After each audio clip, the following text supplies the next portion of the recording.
परभणी येथील सोमनाथ सूर्यवंशी या तरुणाचा कोठडीत झालेला की हत्या पुणे जिल्ह्यातील राजगुरुनगर येथे भटक्या विमुक्त समाजातील 2 अल्पवयीन मुलींवर लैंगिक अत्याचार करून करण्यात आलेल्या हत्या राज्यभर अनेक ठिकाणी राजकीय वरद हस्ताने होत असलेले खंडणीचे गुन्हे तसेच अल्पवयीन मुली महिला यांच्यावर होत असलेले बलात्कार विनयभंग यासारखे गुन्हे यामुळे राज्यात सर्वत्र भीतीचे वातावरण निर्माण झाले आहे।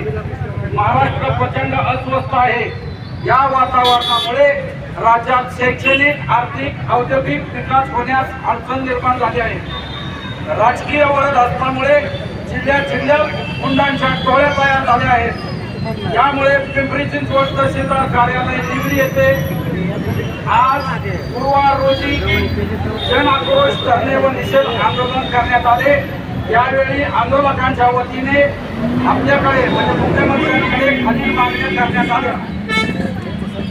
एक, बीड जिल्ह्यातील मसाजोगचे सरपंच संतोष देशमुख यांच्या हत्येतील सर्व आरोपींना त्यांच्या सूत्रधारासह अटक करून त्यांच्यावर मोक्का अंतर्गत कारवाई करावी।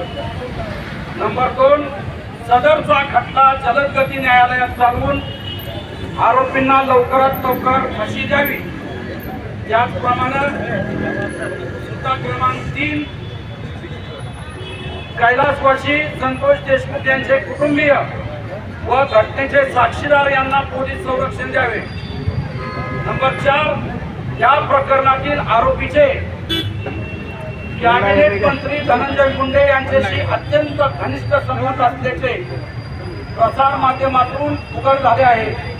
म्हणून या हत्या प्रकरणाची निष्पक्ष चौकशी होण्यासाठी कॅबिनेट मंत्री माननीय धनंजय मुंडे यांचा तात्काळ राजीनामा घ्यावा। नंबर 5, खंडणीच्या प्रकरणाचा सरपंच संतोष देशमुख हत्या प्रकरणाशी संबंध असल्यामुळे खंडणीचा आरोपी वाल्मिक कराड यास सरपंच देशमुख प्रकरणात गुन्हा दाखल करून आरोपी करण्यात यावे। तसेच गुंडगिरीतून आरोपींनी कमावलेल्या कोट्यावधी संपत्तीची ईडी मार्फत चौकशी करून कायदेशीर कारवाई करावी। नंबर 6, परभणी येथील कोठडीत झालेली सोमनाथ सूर्यवंशी यांची हत्या या प्रकरणाची न्यायालयीन चौकशी करण्यात यावी। तसेच दोषी पोलिसांवर गुन्हा दाखल करून कायदेशीर कारवाई करावी। नंबर 7, राजगुरुनगर येथे झालेले अल्पवयीन मुलींवर लैंगिक अत्याचार व हत्या तसेच महाराष्ट्रातील विविध ठिकाणी घडलेल्या अप्रिय घटनांबाबत आरोपींवर कडक कायदेशीर कारवाई करावी।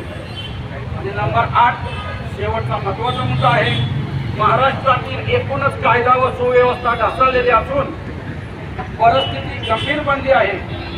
यात सुधारणा घडवून आणण्यासाठी राज्याला निष्पक्ष निर्भीड राजकीय हस्तक्षेप झुगारणाऱ्या गृह विभागासाठी पूर्ण वेळ देणाऱ्या मंत्र्याची आवश्यकता आहे।